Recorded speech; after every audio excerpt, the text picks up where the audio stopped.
দারুণ স্বাদের ইউনিক একটা মাছের রেসিপি। তো আপনারা এই মাছ রান্নাটা খেয়ে দেখবেন, না খেলে মিস করবেন। আর মিস করতে না চাইলে ঝটপট করে দেখে নিন এই রেসিপিটা আমি কিভাবে করেছি। নমস্কার বন্ধুরা, নিপাস কিচেন অ্যান্ড ব্লগে সবাইকে স্বাগতম। তা আজকে আরেকটা নতুন ভিডিও নিয়ে আসলাম।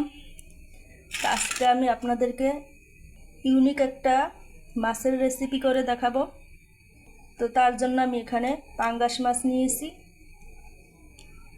এখানে নিয়েছি পেঁয়াজ কুচি, রসুন, আদা, টমেটো, কাঁচামরিচ, আরও কিছু মশলা আমি এখানে যোগ করে দেব। তো আমার চ্যানেলের নতুন বন্ধু হয়ে থাকলে চ্যানেলটিকে সাবস্ক্রাইব করে আমার পাশে থাকবেন। আর ভিডিওটি স্কিপ না করে সম্পূর্ণ দেখার অনুরোধ রইল। কিভাবে আমি এই মাছের রেসিপিটা করি, স্কিপ করে নিলে আপনারা বুঝতে পারবেন না আমি কিভাবে এই মাছের রেসিপিটা করছি। আর রেসিপিটা দেখে অবশ্যই কমেন্টে জানাবেন কেমন লাগলো। এখানে আমি 3টে কাঁচামরিচ নিয়েছি, আর এখানে 4টে শুকনো মরিচ নিয়েছি। আপনারা আপনাদের প্রয়োজন মতো ঝালটা নিয়ে নেবেন। এখানে 1 মুঠো ধনিয়া পাতা নিয়েছি। এই সব কিছু আমি হালকা করে ভেজে নেব। একটু সরিষা তেল দিয়ে দেব।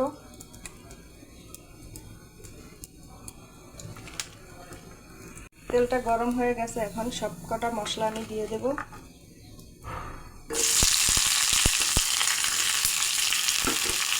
এখন আমি আরও মশলা দিয়ে দেব। 1/2 চামচ জিরে, 1/2 চামচ ধনিয়া।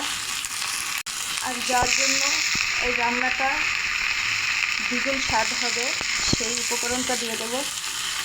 চিনেবাদাম আর সাদা তিল।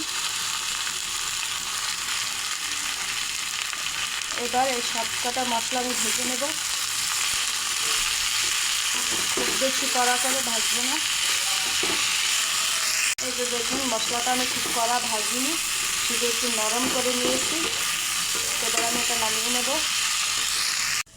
নামিয়ে নিয়েছি, ঠান্ডা হলে বেটে নেব। এই যে দেখুন, সব মশলা আমি পাটায় বেটে নিয়েছি। পাটায় বেটে রান্না করলে এর স্বাদটা দ্বিগুণ হয়। আপনারা চাইলে মিক্সারও বেটে নিতে পারেন। এবার মাছের মধ্যে হলুদ লবণ দিয়ে দেব, হলুদ গুঁড়ো, লবণ, আর একটু তেল দিয়ে দেব। এবার মাছটা মেখে নেব।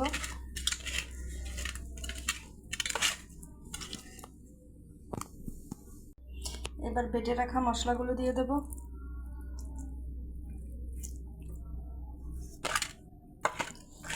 মাছের সঙ্গে মেখে নেব ভালো করে।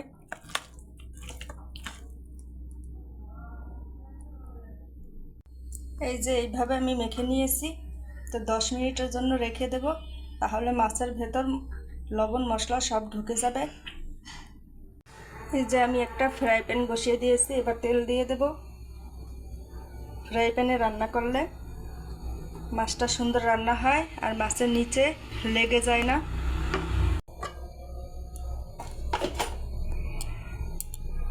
এবার মাছগুলো দিয়ে দেব।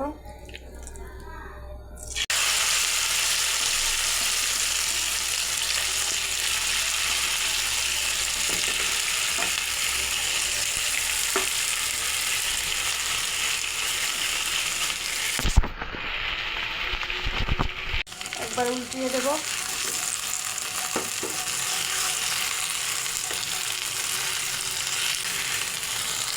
দুই পিঠ আমি হালকা করে ভেজে নিয়েছি।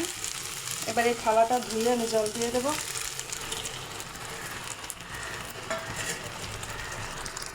আর একটু লবণ দিয়ে দেব।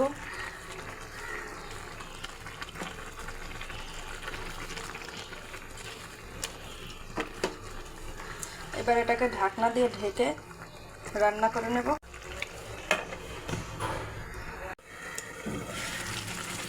এই যে দেখুন বন্ধুরা, রান্নাটা কত সুন্দর হচ্ছে। আমি একবার করে উল্টিয়ে দেব।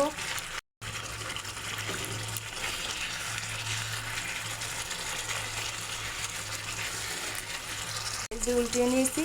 এবার তেল ছাড়া অবধি রান্না করে নেব। আর একটু ঢেকে দেব।